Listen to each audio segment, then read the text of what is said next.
Welcome to Plotcasters, a podcast for writers hosted by David Gill. This episode of Plotcasters was brought to you by listeners like you. If you're interested in supporting this podcast, please visit patreon.com/plotcasters.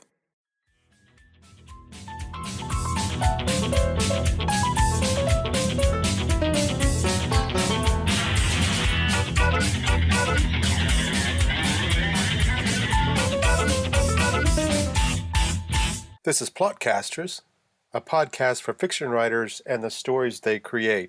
I'm your host, David Macinnis Gill, author of Soul Enchilada, the Black Hole Sun series, and Uncanny, all from HarperCollins.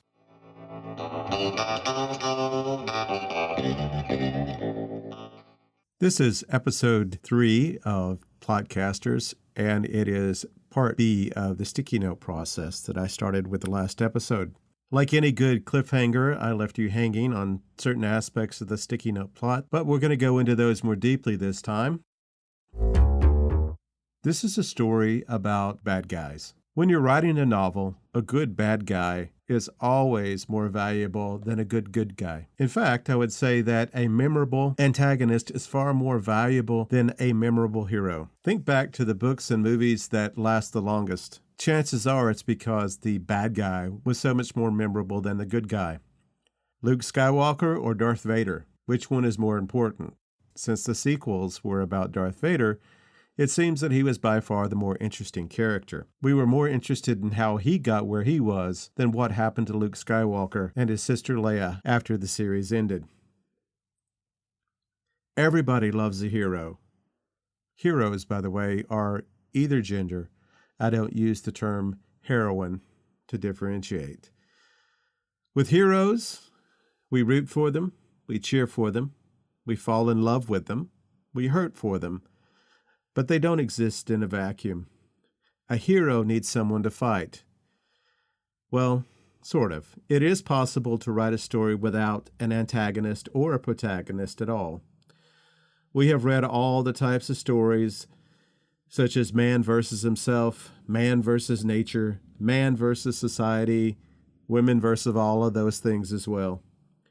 Those stories do exist. It's just easier for us as writers to embody nature, society, or herself as a single individual who has a plan of her own in order to act against the hero. Steel needs a hammer in order to get harder. For your protagonist to develop and grow throughout the story, to become the true hero she is, she has to strive against something that is almost as powerful as she is. There has to be a hammer in order to make steel. The better the hammer, the better the steel. Everyone hates a villain.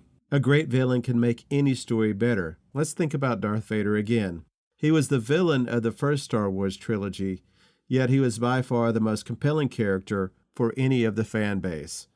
I was 14 years old when Star Wars came out in 1977. But what really intrigued people was who Darth Vader was and where he came from. Remember that the first movie, the original Star Wars, ended with Darth Vader being sent off into space. I have to admit that when I saw that as a teenager, I was angry with Darth Vader. I didn't care very much for him, and I was glad that he had gone off in the distance. I really didn't want him to return. As an adult, I realized that he had to return, that was really what the story was about. Think also of Harry Potter. Lord Voldemort in many ways is far more interesting than Harry will ever be. His transformation from a neglected, abandoned child into the most powerful wizard the world had ever known, transforming his soul and his body into something corrupted, is the driving force for all 7 novels. I was surprised when Voldemort returned in the second book, but by the third book I realized that he was going to be the most compelling form of motivation for Harry Potter and all the other characters. Without Lord Voldemort, the Harry Potter series would be just another story about school. Vader and Lord Voldemort are powerful. They are strong. They have clear goals that they are pursuing, and they have a deep yearning that cannot be satisfied, ever. The fact that they are both evil has nothing to do with whether or not they're going to succeed. Like many great villains, Lord Vader and Lord Voldemort truly believe that they are doing the right things, even though their methods leave a lot to be desired. That's the key to being a great villain. When you create a villain, they have to have their own story arc, their own development, their own story goal, and it just so happens to run contrary to our hero's goal. It is in that contrast that you find the most conflict, the higher stakes, and the most deep character development. So even if you've written the kind of story that doesn't seem like it needs an antagonist, what if there were someone who wanted the same thing as the hero does but went about it in a different way? What if there was someone who wanted the opposite of what my hero does and uses underhanded methods in order to get it? Try to create a villain for your story and make her the best one you can. Setting. I read a lot of first drafts. And the one thing that's missing from almost every early first draft is the setting. In simplest terms, setting is just the time, place, and culture of your story. But a great setting is more than a description of the atmosphere. It is an intricate part of the stakes, the conflict among the characters, and the overall design of your story. It adds history, culture, language, bad blood, old grudges to your story. It can give it a unifying theme and lay the foundation for emotional resonance for every one of your characters. Setting also makes your novel unique. No one wants to read a story that could take place anywhere. They want to be grounded in a specific time and place, to be told the story that can only happen there and nowhere else on the planet, or on any other planet, or any other solar system. When they're just beginning, some writers decide to create a generic setting, thinking that doing that will make it universal. My story can happen anywhere. But in fact, the opposite is true. A generic setting actually happens nowhere, since it can happen anywhere, and a universal story appeals to everyone, because it's about universal themes, not because of where it is set. The characters you generate should be part of the place where they live, where they grew up, where their parents live, where their parents grew up. You can use photos, maps, music, and anything else that reminds you of a setting. Collect these as you begin working on your sticky note plot. Set it aside for later when you need to describe something, and then just make a note on your sticky note and put it on the wall. Carl Hiaasen's middle grade novel is set in South Florida near the Everglades. It is a place that is completely overrun with tourists, retirees, unscrupulous developers, and alligators. The alligators being the least dangerous of all of those critters. Our main character is a new kid in town, and in this town there's a developer who wants to bulldoze a bunch of cute little owls that nest in the ground. If you tried to set this story in Canada, for example, you couldn't do it because you have to have that really toxic mix of the weather, the Everglades, the retirees, the developers, and the species. Louis Sachar's novel Holes takes place in Camp Green Lake. But as soon as we start reading the book, we realize several things. One, there is no camp. It is not green, and there is no lake whatsoever in the middle of this desert. Now, there used to be a green lake, but it dried up because of something that happened in the past of this story.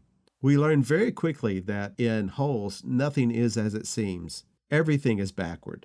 Even the main character's name is backward. Like Hoot, Holes has a setting that is integral to the story. It could not happen in the Everglades, for example, because you couldn't have those wonderful scenes with the boys digging these massive holes, thirsting for water, yearning for water, and when Stanley and his friends go off into the high country to escape all this desert, you have to have the motivation of what happens there. My own novel, Soul Enchilada, is set in El Paso, Texas, which is a major border crossing. Borders are one of the integral themes of the novel. Borders between countries, borders between cultures, borders between the supernatural and the ordinary, borders between who we are, what we want to be, and what people expect us to be. I chose El Paso for a couple of specific reasons. One is because I needed a mountain, and there needed to be a valley beneath it. I also knew the story was going to be about those borders, so I wanted a physical representation of that border. And because my main character, Bug, was a certain kind of person, I knew she needed to exist in a place like El Paso. She certainly was not going to exist in Stafford, Connecticut, or Olympia, Washington. What does this mean for you? As you generate notes, keep your setting in mind. Literally walk a mile in your hero's shoes and keep track of it with stickies. Once your setting is part of the plot, then you can choose the next part, which is the key scenes. Jumping ahead again. Let's pretend that you have already generated 60 to 80 stickies, and the 4 quadrants have roughly the same number of scenes. That's 15 to 20. You can step back and fill in the gaps of your story and then concentrate on developing what I call the key scenes. Key scenes are the most important ones in the novel, and almost every novel has them in some way. Does your story have to include key scenes? No. Can you write a successful novel without some of these key scenes? Yes, absolutely. It's been done. It's going to be done again. But is your life easier if you include these key scenes? Yes, I really think so. Accordingly, your life is easier if you have both a protagonist and an antagonist in the story. You can write one without an antagonist. You can write one without a protagonist. You're just making your life harder. And as a first-time novelist, somebody who's trying to get a novel published, you want to make all the hard stuff easier. Experimentation is fine. None of us wants to get stuck in a rut.